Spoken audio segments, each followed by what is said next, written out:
All right, today we're going to pull back the curtain on an industry that, it seems pretty simple from the outside, but it's actually this incredible high wire act of finance and logistics. We're talking about the world of staffing and consulting. So, what's really going on behind the scenes? Let's dive in. You've probably thought this, right? A staffing firm is just a middleman. They connect talented people with companies that need them, they handle the paperwork, and bam, they get a slice of the pie. I mean, how hard can that really be? Well, as we're about to find out, this very simple idea hides a surprisingly complex and, frankly, risky business model.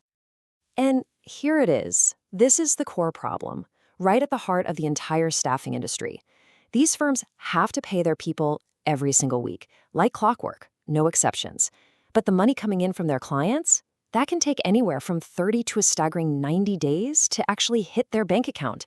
It's a massive cash flow mismatch that creates a constant high-stakes waiting game. Okay, so to really wrap our heads around this, we first need to understand the different ways people are actually employed in this whole ecosystem. It's not just about finding someone a job. It's about the entire legal and financial structure that has to support them. Now, check this out. For a regular full-time employee, the client company carries all the weight. They're the employer, they run payroll, they handle benefits, all the liabilities on them. But for a W-2 contractor, that entire burden, all of it, shifts right over to the staffing firm. They become the legal employer, taking on all the cost and all the risk. And that right there is an absolutely crucial distinction. So now let's talk about the money. It all comes down to two key numbers. First, you've got the pay rate. That's the hourly wage the consultant actually sees on their paycheck every week. Then there's the bill rate. That's the higher number the client pays the staffing firm for that consultant's time. And the gap between those two numbers, well, that's where our story really gets interesting. And that brings us to the main villain of this entire business model. It's not a person or a company, it's a problem, the constant looming threat of the cash flow gap. You can think of it as this financial black hole that firms can just fall right into if they're not incredibly careful. This quote from Replicon just hits the nail on the head. You can be profitable on paper, you can have tons of invoices out there waiting to be paid, but if you don't have actual physical cash in the bank to make payroll next Friday, you're out of business. Profit might be the long-term goal, but cash is the oxygen you need to breathe every single day to get there. Okay, just look at this timeline. You can literally feel the pressure building. Week 1, the firm pays its consultant. Week 2, they pay again. By week 4, they've already paid out a month's salary, but they've only just sent the first invoice. Now, let's fast forward all the way to week 12. The client's initial payment is finally due. But by this point, the firm has already fronted a staggering 12 weeks of pay. Now, imagine that multiplied across dozens or even hundreds of consultants. The financial hole gets incredibly deep, incredibly fast. And if you thought that 90-day wait was bad, get this. That's the best case scenario. The hard reality is that a shocking 62% of invoices are paid late. So the gap isn't just a gap, it's an unpredictable chasm, which makes it so much more dangerous to manage. And this whole problem, it doesn't just drain your bank account, it drains your time.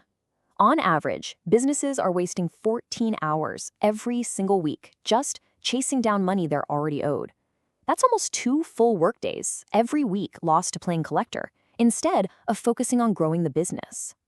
So this is probably the question you've been asking, right? If there's such a big difference between the pay rate and the bill rate, where is all that extra money going? Is the staffing firm just pocketing a massive profit? Let's follow the money and see. Let's put some real numbers to this, using an example from ProFocus Technology.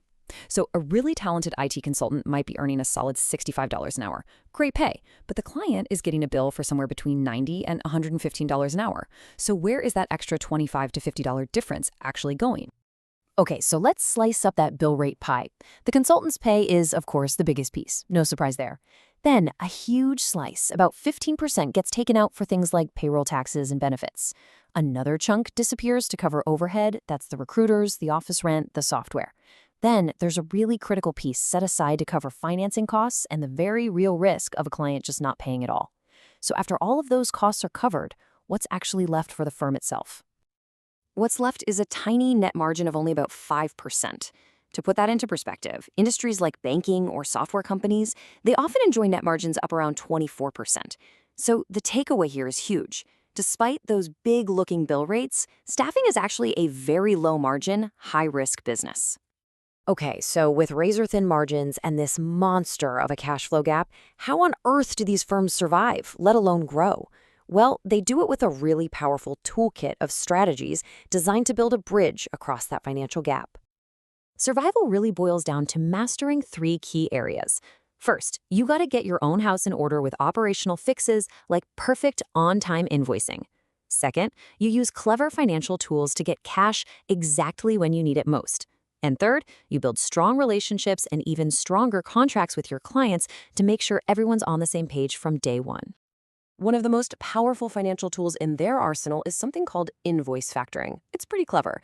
Instead of waiting 90 days for a client to pay, a firm can basically sell that unpaid invoice to a special factoring company. They get a huge chunk of the cash immediately, and the factoring company takes on the job of collecting the full payment later. It's an absolute lifeline that turns future money into cash in hand today. And on the relationship side, it all comes back to the contract. A handshake and a smile just won't cut it here. A really strong agreement needs to clearly define the scope of work, break down every single cost, and, this is the most important part, spell out the exact payment terms, including what happens if a payment is late. This one document can prevent a world of headaches down the road. All right, let's shift gears and look ahead. This entire business model we've been talking about is built on the friction of money moving slowly. But we all know technology is making everything faster. So how is that going to change the fight against the cash flow gap? Yeah, the future is all about being fast and smart. AI and automation are already making invoicing way faster and with fewer errors. Cloud systems give everyone real-time data. But look at this one. On-demand pay, also called earned wage access. This lets employees get paid literally moments after their shift ends. Just think about what that does to the whole weekly payroll problem we've been talking about. It could completely change the game.